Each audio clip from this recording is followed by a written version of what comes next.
সন্ধ্যা নামছে ধীরে ধীরে, টিপ টিপ করে বৃষ্টি পড়ছে, আর গ্রাম জুড়ে নেমেছে এক ধরনের নিঃসঙ্গতা।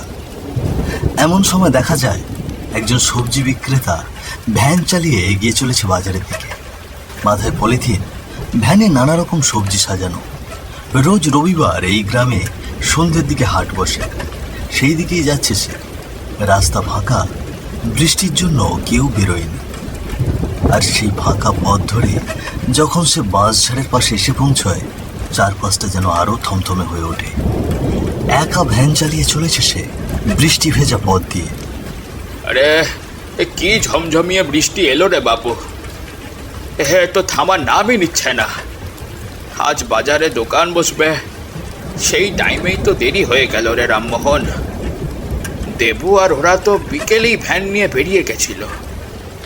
ঠিক তখনই কথাগুলো বলার মাঝেই কেমন যেন একটা অদ্ভুত অনুভূতি হলো তার। তার মনে হলো এই বুঝি তার ভ্যানের পেছনে কেউ বসে পড়েছে। হঠাৎ করে ভ্যানটা ভারী ভারী লাগতে শুরু করলো। সে ভয়ে ভ্যান থামিয়ে পিছনে তাকায়, কিন্তু কিছুই তো নেই ভ্যানে। কি এমন অনুভূতি হচ্ছে কেন? হঠাৎ করে পেছনটা ভারী ভারী লাগছে, কিন্তু পেছনে তো কেউ বসে নেই। না না না, এই বৃষ্টি বাদলের সন্ধ্যায় এক্ষুনি এখান থেকে বেরোতে হবে। এই বলে দোকানি দ্রুত ভ্যান চালাতে থাকে। পুকুর পাড়ে রাস্তায় এসে পৌঁছায় সে। এই রাস্তা পার হলেই তো বাজার। কিন্তু ঠিক সেই মুহূর্তে হঠাৎ করে তার মাথার উপর দিয়ে একরাশ লম্বা ছায়া সরে গেল। বৃষ্টির মাঝেও তার গায়ে যেন হঠাৎ গরম বাতাসের ঝাপটা লাগলো। অজানা ভয় চেপে বসে তার বুকে। অবচেতনভাবেই সে মাথা তুলে তাকায় ওপরে, কিন্তু না, সেখানেও কেউ না, শুধু বৃষ্টি আর ঝাপসা আকাশ। কি এসব কি হচ্ছে আমার সাথে? রাম রাম রাম রাম রাম, না না, আমাকে তাড়াতাড়ি বাড়ি পৌঁছাতেই হবে। আতঙ্কিত হৃদয়ে সে ভ্যান চালিয়ে দ্রুত পৌঁছয় গ্রামের প্রাণকেন্দ্র বাজারে। তখন বাজার পুরোপুরি জমজমাট। কেউ ছাতা হাতে মুদি দোকানের সামনে দাঁড়িয়ে আছে, কেউ বা মাছের দোকানে দর কষাকষি করছে। চারপাশে মানুষের কোলাহলে মুখরিত হয়ে উঠেছে পরিবেশ। ভ্যান চালকটি বাজারের এক নিরিবিলি কোণে গিয়ে দাঁড়ায় এবং ধীরে ধীরে তার পসরা সাজাতে শুরু করে। বাজারের অপর প্রান্তে হরিহর কাকার চায়ের দোকানে তখন জমে উঠেছে আড্ডা।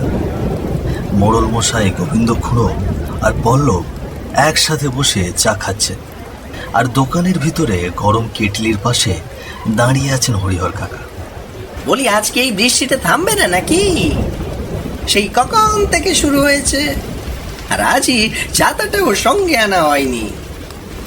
খুড়ো, এত রাগ করছো কেন? দেখো না কি সুন্দর বৃষ্টি হচ্ছে, তার সঙ্গে জমে উঠেছে আড্ডা, আর হাতে গরম গরম চা। ভাবলেই মনটা কেমন শান্ত হয়ে যায়। চরণ, গ্রামের মোড়ল হয়েছিস ঠিকই, কিন্তু তোর ঠাট্টা তামাশা তো গেল না একটু। গোবিন্দ ছিলেন মোড়ল মশাইয়ের একমাত্র খুড়ো। মেজাজ একটু রাগী হলেও অন্তরে ছিলেন ভীষণ সরল আর হৃদয়বান। বৃষ্টি আর গরম চায়ের টানে চায়ের দোকানে তখন বেশ ভিড় জমে উঠেছে। আড্ডা, রসিকতা, ঠাট্টা, আর মাঝে মাঝে খুড়োর মৃদু রাগে হাসি রোল পড়ে যাচ্ছে দোকান জুড়ে। সবকিছু ঠিকঠাকই চলছে, কিন্তু একটু পরে যেন বদলে গেল পরিবেশটা। দোকানের সামনে ফাঁকা জায়গায় হঠাৎ ভেসে উঠল কিছু অদ্ভুত দেখতে কালচে ধোঁয়া, আর সাথে ভয়ানক এক অদ্ভুত হাসি। ধোঁয়াগুলো ঘন আর অস্বাভাবিক, যেন কোনো ছায়া এক পাশ থেকে আরেক পাশে দৌড়ে বেড়াচ্ছে, একবার এদিক একবার ওদিক। দোকানে থাকা সবাই কেমন থমকে গেল। চোখে মুখে ছড়িয়ে পড়ল এক অজানা ভয়। ও খুড়ো, বলি এসব কি হচ্ছে গো? কার হাসি আর এসব কালো ধোঁয়া? না না, এটা মোটেই সাধারণ কিছু নয়। আমার মনে হচ্ছে এ যেন কোনো আত্মার উপস্থিতি, ঠিক যেন অশরীরী কিছু চলাফেরা করছে এই ধোঁয়ার ভেতর দিয়ে। না আর টাকা চলবে না, চল সবাই এক্ষুনি দোকান থেকে বেরিয়ে পড়। হরিহর কাকা সহ সবাই তাড়াহুড়ো করে চায়ের দোকান থেকে ছুটে বেরিয়ে পড়ল। বাইরে তখন ঝড় বৃষ্টি আর বজ্রপাতের ভয়ানক শব্দে চারদিক কাঁপছে। ভেজা রাস্তা পেরিয়ে দৌড়তে দৌড়তে তারা পৌঁছে গেল বাজারের এক প্রান্তে, যেখানে সেই সবজি দোকানি যে তার দোকানটি সাজিয়ে বসেছিল। তাদের এমন হন্তদন্ত হয়ে ছুটে আসতে দেখে সবজি দোকানিটি কিছুটা বিস্মিত হয়ে গেল, যেন বুঝিয়ে উঠতে পারছে না কি হয়েছে এমন যে সবাই এভাবে দৌড়ে এসেছে। আরে আরে ও মোড়ল মশাই, বলি কি হলো? এমন দৌড়ে কোথা থেকে আসছেন? বলছি আবার কি গ্রামে ডাকাত পড়লো নাকি? রাখ তো তোর প্রশ্ন, জল থাকলে একটু জল দে। দোকানি আর কিছু না বলে চুপচাপ এক বোতল জল বাড়িয়ে দিল গোবিন্দ খুঁড়োর দিকে। খুঁড়ো সেটা হাতে নিয়ে ধীরে ধীরে জল খেতে লাগলো। দৌড় আর ভয় দুটোরই ক্লান্তি যেন সবার মুখে স্পষ্ট। ঝড় আর বৃষ্টির মাঝেও ওই ছোট্ট দোকানটার সামনে দাঁড়িয়ে একটু শান্তি মিলল যেন সবার মনে।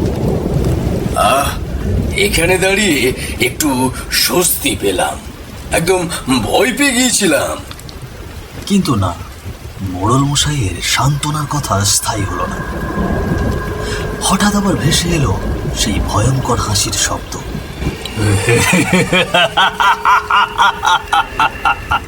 চারপাশের বাতাস ভারী হয়ে উঠল, শরীরে লোম দাঁড়িয়ে গেল সবার। ঠিক তখনই পল্লবের চোখ গিয়ে ঠেকল সবজির দোকানের দিকে। আর সে যা দেখলো তা দেখে গায়ে কাঁটা দিয়ে উঠল তার। দোকানের মাথার ওপর ঘুরপাক খাচ্ছিল সেই অদ্ভুত কালো ধোঁয়াগুলো, ঠিক যেন ওর শরীর ঘিরে নাচছে কোনো অদৃশ্য শক্তি। ওই ওটা দেখো, সামনে দোকানি কাকার মাথার উপর ওই কালো ধোঁয়াগুলো ঘুরে বেড়াচ্ছে। আরে হ্যাঁ, ঠিকই তো।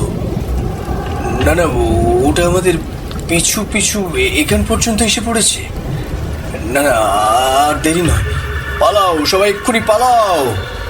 সবাই একসঙ্গে দৌড়ে পালাতে শুরু করলো। মনে হচ্ছিল যত দূর সম্ভব সরে গেলেই বাঁচা যাবে। কিন্তু অদ্ভুত এক ঘটনা ঘটতে লাগলো। তারা যতই এগিয়ে যায়, যতই অন্যদিকে পালানোর চেষ্টা করে, শেষে ঘুরে ফিরে আসে আবার একই জায়গায়, সেই সবজির দোকানের সামনেই এসে পৌঁছাচ্ছে। চারিদিকে যেন এক অদৃশ্য ঘেরাটোপ। কেউ কিছু বুঝে উঠতে পারছে না কিভাবে বা কেন তারা এই জায়গার মধ্যে আটকে যাচ্ছে। কিনে বললো ও খুড়ো, আমরা তো দৌড়চ্ছি ঠিকই, কিন্তু কেন যেন এখান থেকে কিছুতেই সরতে পারছি না। বারবার ঘুরে এসে আবার এই জায়গাতেই এসে দাঁড়াচ্ছি। কি হচ্ছে বলো তো, কিছুই তো বুঝতে পারছি না। এত সহজ, এতই সহজ এখান থেকে পালানো? সবজি দোকানের মুখে এমন কথা শুনে সবাই একদম হতভম্ব হয়ে দাঁড়িয়ে রইল। দোকানির শরীর থেকে বেরিয়ে এলো এক অদ্ভুত ভয়ালো পিশাচ। তার পুরো শরীর কালচে লাল, চোখ দুটো টকটকে সাদা লাইটের মতো জ্বলজ্বল করছে। আর সবজি দোকানিটির শরীর সেখানে নিস্তেজ হয়ে পড়ে রইল। দৃশ্যটা এতটাই ভীতিকর ছিল যে সবাই থমকে গেল সেখানেই। কেউ নড়ল না, কারো মুখ থেকে একটি শব্দও বের হলো না। ওরে ওরে বাবা গো, এই যে পিশাচ! ভয় পাস না, আমি সবাইকে মারবো না। আমি খুঁজছি যাকে, আমার শিকার শুধুমাত্র সেই, যার জন্য আজ আমার এই দশা হয়েছে। কি বলছো তুমি এসব? কার জন্য তোমার এই দশা হয়েছে? কার জন্য হয়েছে? তোদের মাঝেই আছে সে, ওই যে মোড়ল। কিরে মোড়ল, তুই কি আমাকে এখনো চিনতে পারিস না বুঝি? হ্যাঁ, আমি দুর্জয়। মনে পড়ছে কি করেছিলি ওই রাতে?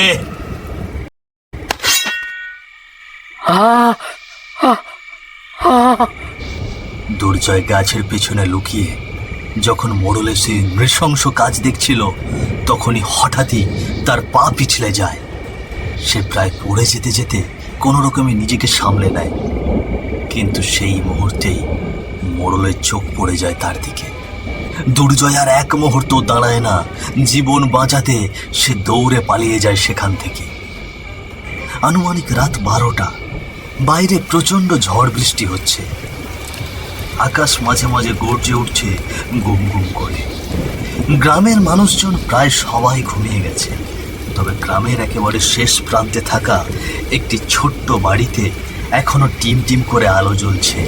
ঘরের ভেতরে একপাশে দাঁড়িয়ে আছে দুর্জয়, তার স্ত্রী তাড়াহুড়ো করে ব্যাগে কাপড় গুছিয়ে নিচ্ছে। ঘরের একপাশে খাটে শুয়ে আছে তাদের একমাত্র ছেলে, ঘুমন্ত, নিশ্চিন্ত। হ্যাঁ গো, কি হয়েছে তা বলবে একটু? এইভাবে তাড়াহুড়ো করে সব গুছিয়ে নিতে বলছো কেন?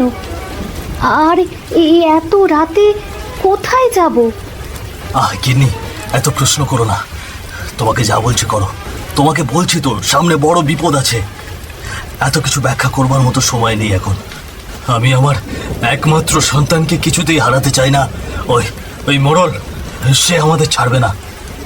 এই বলি, কি বলছো এসব? তোমার মাথা ঠিক আছে তো? একটু খোলাখুলি করে বলো না গো, আমার খুব চিন্তা হচ্ছে।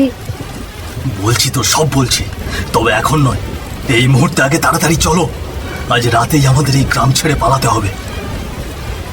পাশে তার স্ত্রী কোলে ছোট্ট ছেলেটিকে নিয়ে দুজনে দ্রুত গ্রামের রাস্তা ধরে হাঁটতে লাগলো। চারিদিকে তখন জোরে হাওয়া বইছে, বৃষ্টির বেগও যেন আরো বেড়ে গেছে।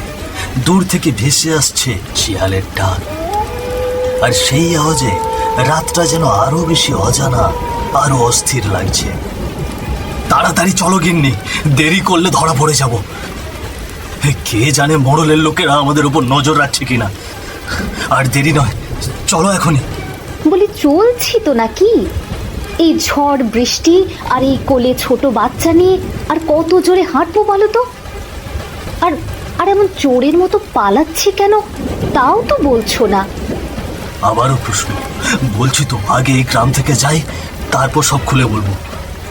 তারা হাঁটতে হাঁটতে যখন নদীর ঘাটে এসে পৌঁছলো, হঠাৎ সামনেই দেখতে পেল মোড়ল দাঁড়িয়ে আছে। সে যেন আগেই বুঝে গিয়েছিল দুর্জয় আজ রাতেই গ্রাম ছেড়ে পালানোর সিদ্ধান্ত নেবে। চারপাশটা এক মুহূর্তে থমথমে হয়ে উঠল। কিরে দুর্জয়, বউ বাচ্চা নিয়ে পালাচ্ছিস কোথায়?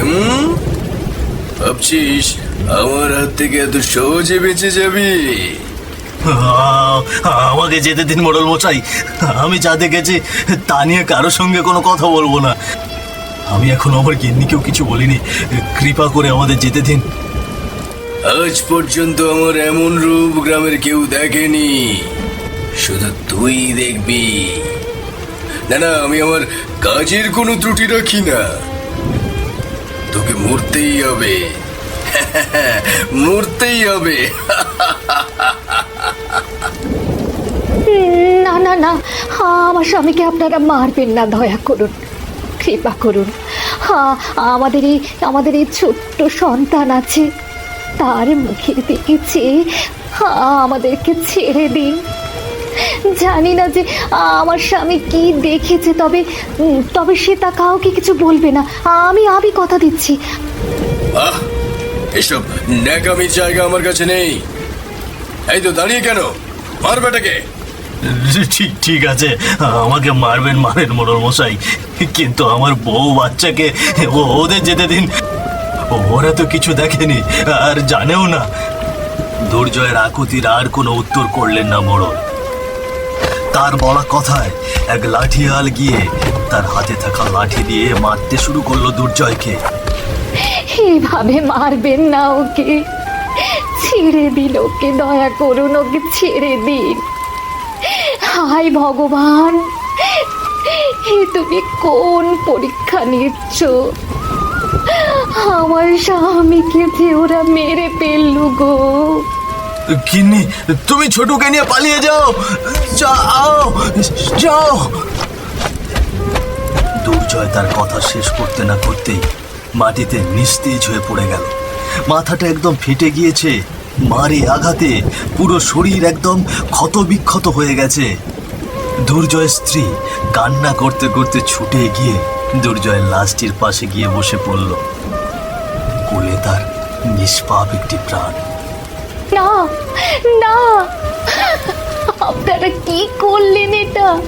আপনারা এটা কি করলেন? মেরে ফেললেন আমার স্বামীকে। ওগো ওগো, চোখ খোলো না গো, দেখো না দেখো না, আমাদের ছেলে তোমার দিকে তাকিয়ে আছে, চোখ খোলো। এসব জ্ঞান জ্ঞান আর ভালো লাগছে না। এই কথা বলে মোড়ল নির্মমভাবে হাসতে হাসতে দুর্জয়ের স্ত্রীর কাছে এগিয়ে গেল। এক ঝটকায় তার কোল থেকে বাচ্চাটিকে নিয়ে ফেলে দিল দূরের একদিকে। তারপর দুর্জয়ের স্ত্রীর গলায় ছুরি দিয়ে এক জোরে কোপ দিল, আর দেহ থেকে এক নিমেষেই মাথাটা আলাদা হয়ে গেল দূরে। মর্মান্তিক এক ঘটনা ঘটে গেল সেই জায়গায়, যেন সেটি দেখে প্রকৃতিও নিশ্চুপ হয়ে গিয়েছে। এভাবে তুই নিজের ভালো রূপের পেছনে লুকিয়ে থাকা মুখোশ লুকোনোর জন্য আমাকে আর আমার বউ ছোট নিষ্পাপ বাচ্চাটাকেও ছাড়লি না। আজ তোকে এমন মৃত্যু দেব, তুই মরেও তার যন্ত্রণা মনে রাখবি।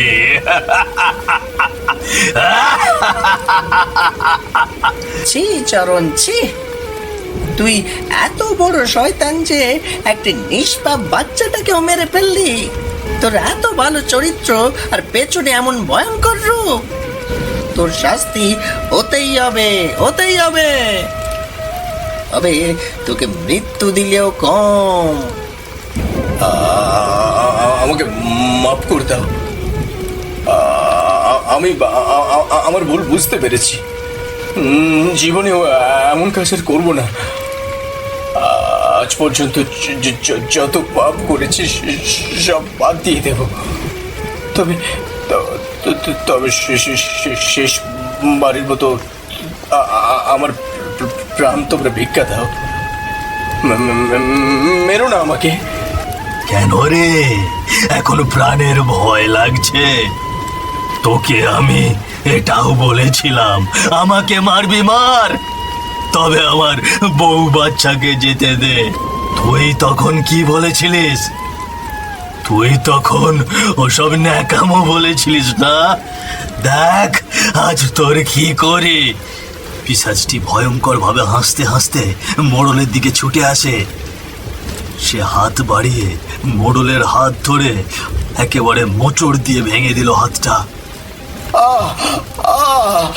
ও মা গো, মরে গেলাম।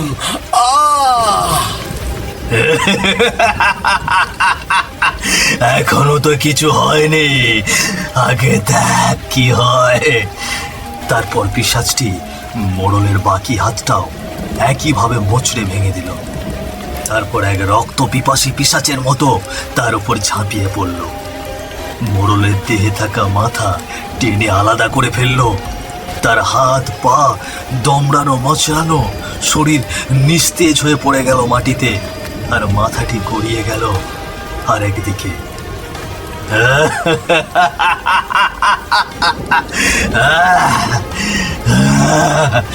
নিয়েছি, আমার প্রতিশোধ আমি নিয়েছি। হাসতে হাসতে পিশাচটি সেখান থেকে অদৃশ্য হয়ে গেল। পেয়ে গেল সে তার মুক্তি। আহারে চরণ, কি কুকর্ম করলি রে, যে কর্মে নিজের প্রাণটাই হারালি।